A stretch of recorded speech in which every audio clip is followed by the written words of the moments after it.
Congress party Revanth సర్కార్ ఎన్నికల్లో భాగంగా ఇచ్చిన హామీ ప్రకారం స్థానిక సంస్థల ఎన్నికల్లో బీసీల రిజర్వేషన్లను 42% పెంచకుంటే ఎన్నికలు జరగనివ్వమని తెలంగాణ జాగృతి అధ్యక్షురాలు బీఆర్ఎస్ ఎమ్మెల్సీ కవిత హెచ్చరించారు. కాంగ్రెస్ పార్టీ కామారెడ్డి డిక్లరేషన్ మేరకు రిజర్వేషన్లు పెంచిన తర్వాతే ఎన్నికలను నిర్వహించడంపై తెలంగాణ ప్రభుత్వం ఆలోచన చేస్తే బాగుంటుందన్నారు. లేదంటే పెద్ద ఎత్తున ఉద్యమాలు చేపడతామని స్పష్టం చేశారు కవిత. కాంగ్రెస్ పార్టీ బీసీలకు ఇచ్చిన హామీల అమలు కోసం వచ్చే సంవత్సరం జనవరి 3వ తారీఖున ఇందిరా పార్క్ వద్ద భారీ సభను నిర్వహించనున్నట్టు తెలిపారు.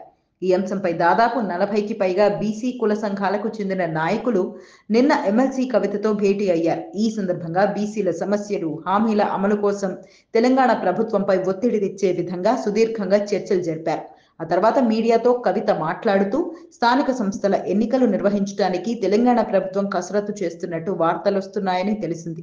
కానీ రాష్ట్రంలో ప్రధాన డిమాండ్గా ఉన్న బీసీల రిజర్వేషన్ పెంపుపై సరైన స్పష్టత లేకుండా ఎన్నికలు జరిపేందుకు వీలు లేదన్నారు.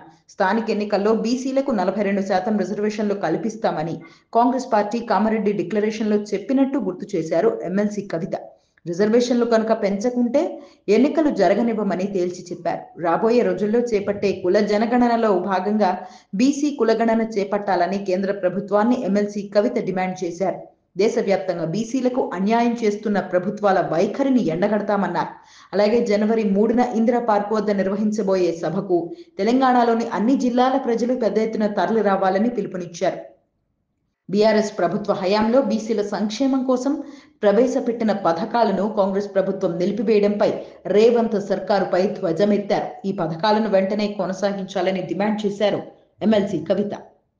మరిన్ని అప్డేట్స్ కోసం మా కాయ్ టీవీని సబ్స్క్రైబ్ చేసుకోండి. మా వీడియో కనుక మీకు నచ్చినట్లయితే లైక్ చేయండి, షేర్ చేయండి. మీ విలువైన అభిప్రాయాలను కామెంట్ బాక్స్లో తెలియజేయండి.